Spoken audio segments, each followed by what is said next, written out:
So, it is awesome, isn't it? Wow. It is awesome. Now we'll be able to talk, and you can talk to everybody else, and I can stay a safe distance away. Over here. We won't get any germs on us. I got one can left in there, that's all. Well, Georgiana is planning on me not working ever, I think. Well, Mom, you can't go to work. I'm not going to work this week, you know. Well, Virginia, you're probably not going to be able to work for a while, because here's the deal. She says if we shut down for 2 weeks and then everybody just goes back to work, it's getting worse. We are going to have to shut down for 2 weeks just to make sure we don't have the virus, which we don't. Then we don't want to introduce the virus, which means we're going to have to stay closed until this virus gets through. It makes its way through. And that could take 8 weeks. It could take 2 months, 3 months. We don't know. Wow. We can talk on the computer. So is this going to be the first time you haven't worked in a long time? How long have you been working? Oh, honey, I don't know. So Virginia asked me to make her a mask, and I'm using red, white, and blue American flag looking. So it's 6 by 9 when it's folded in half. And then I'm going to turn it inside out, and I'm going to pin the 2 corners together here, and then show you.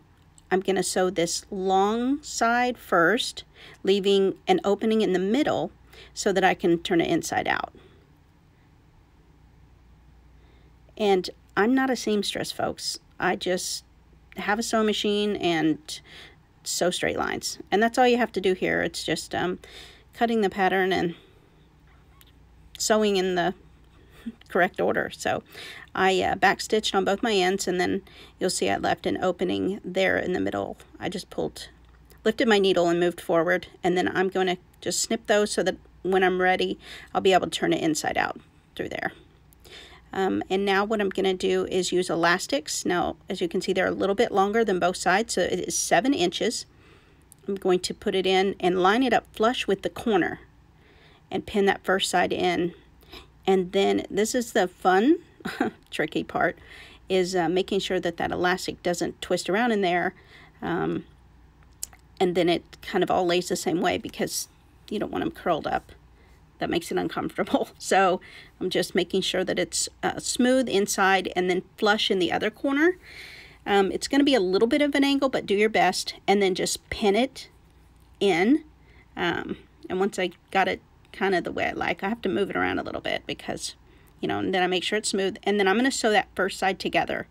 And again, I'm going to back stitch over the elastic, so I'm going to go forward and backwards just to make sure that it's good and tight in there, and then just hold my fabric together and sew straight through, back stitch. I sew over my needles or pins. You're not supposed to, just to keep from bending them. But anyway, now that I have that side, I'm going to turn it around and repeat on the other end.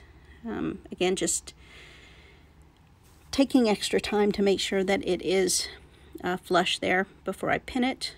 Big hazard there. Make sure you don't poke your finger like I did there. I guess you could use a thimble. I don't know where mine is. Literally pulled the sewing machine out of the closet so I could start making masks.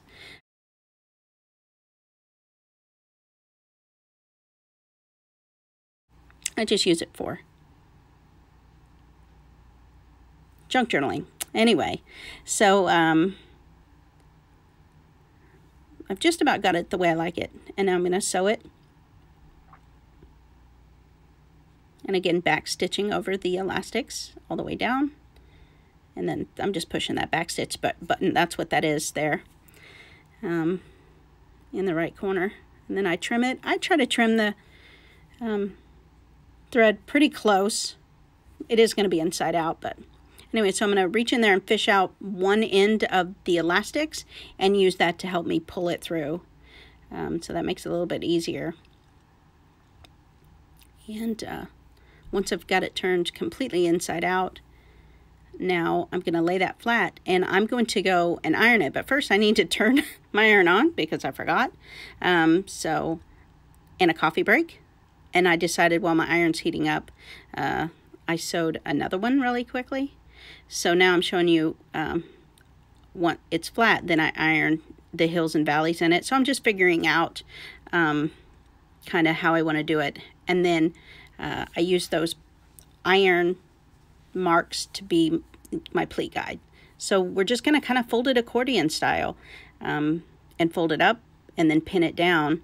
And so once I get this first and then second, I'll show you, they're going to kind of nestle. You don't want them overlapping each other, but kind of nestling up alongside there. So I was just showing you that. And then I'm going to pin them in place. And I'm just doing both sides at the same time, just because it helps me kind of keep a pretty straight line. So there, showing you that was nestled in there.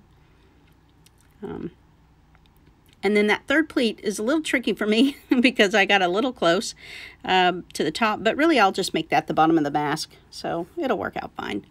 And then once I have it kind of all pinned together there, making sure that I've got I'm not like stitching back down.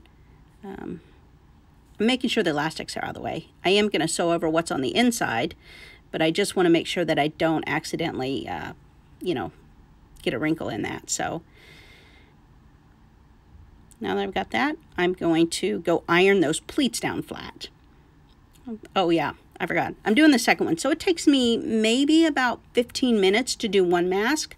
But when I put the two together and kind of, assembly lined it, I think it took me just under 20 minutes to do two masks. So this is a pretty easy project. It goes by pretty quick. You can knock out a lot of masks. So if you're making them for friends and family, again, I'm making these two here for my friend Virginia and her son. He did go into the hospital to get checked. He does not have the virus, just cold and stuff. So, but he has a cough, so we're getting him a mask. And Virginia is will be 94 next month. So we just want to keep her as healthy as possible.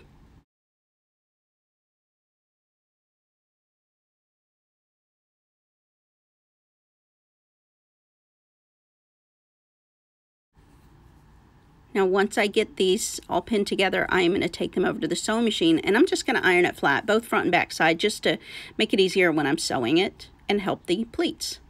So I'm showing you I'm done with that. I just ironed both sides.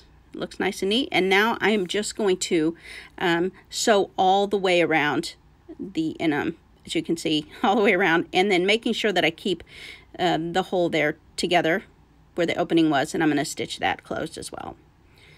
So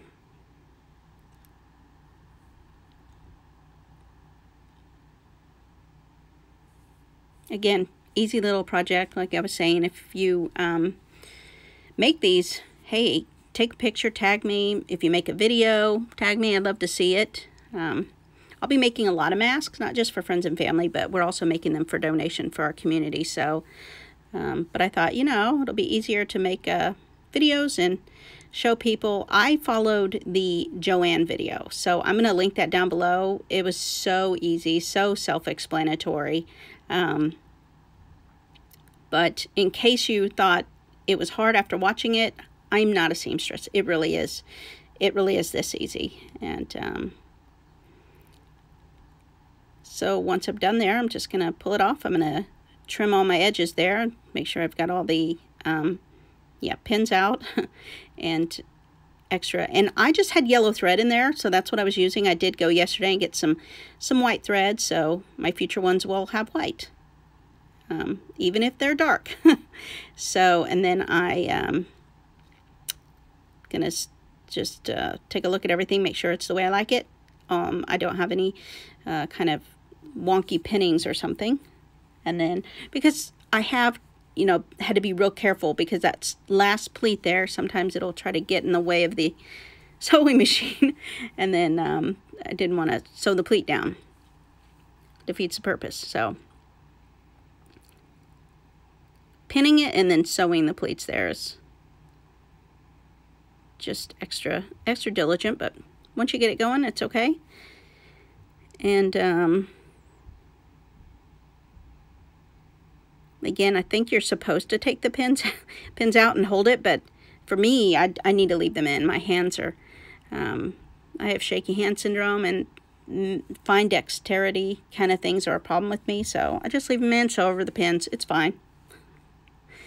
It's a pretty hardy machine. I've had it since my daughter was a baby, and again, I mostly just use it for junk journaling, so, but it works. I love it.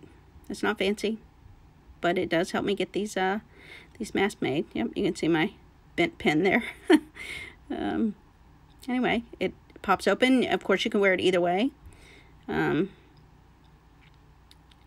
I'm going to take these to them here in a little bit this afternoon. So, thanks for watching. Again, show me your stuff. I'd love to see your sew-alongs with me. So I thought I'd give my little update from my walk. It's really beautiful outside today. It's in the 50s. I just came to visit my friend Virginia. She lives back there. I'll show you some pictures. Took her masks.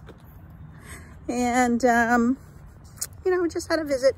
A very socially distant, appropriate, what do I say? You know, you'll see. Touching hands? No. We can't? Anyway, I hope you're having a good day. I'm gonna share more later. Are you gonna put your mask on? Yeah. Okay. I Yeah. pleaded. Yeah. So I'm getting ready to go into my doctor's appointment. I have my mask, I have my hand sanitizer. I always sanitize when I first, like, before I go in. When I get there and they have sanitizer, before I take the elevator, when I get out of the elevator, like, the whole time. And I don't know how long I'm going to still be able to keep going to my appointments during this. If they'll start, you know, to cancel and reschedule them. But I'm going to keep going and just being as healthy and responsible as I can, because I know our hospitals are staying open. Anyway, we had our third case announced in our county. You know, and it's from people who traveled, you know, and not irresponsibly. They were traveling before this kind of broke, I guess, and we knew the severity of it. But, you know, that's the reality now. So they're doing a really great job of quarantining people as soon as they test. And all their close contacts are being quarantined also to, you know, and then they're monitoring them and finding out they, you know, test positive or not. But, you know, from the time people travel until they get locked down, sometimes they've had exposure, and we're going to start seeing that maybe in about 2 or 3 weeks. Several people have thought, oh, after this 2 weeks, it'll go back to normal, and it's just not. 2 weeks is just going to show maybe where the symptoms are, you know, the people who have tested positive. And then I think is when we're going to start seeing the explosion of the community spread, which we don't have right now in our county, but they've started locking down some other counties. You know, in the state, we haven't gone statewide yet, but,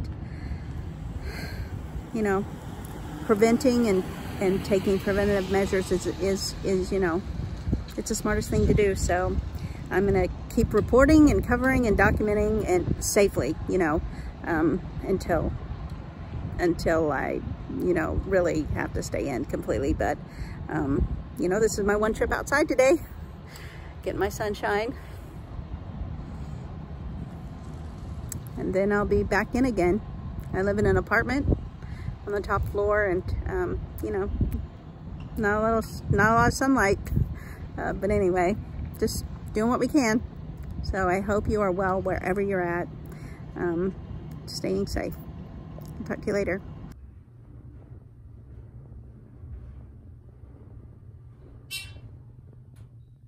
And the daily trip to check out the toilet paper still produces a bunch of empty shelves. Have a great day. Hugs from here.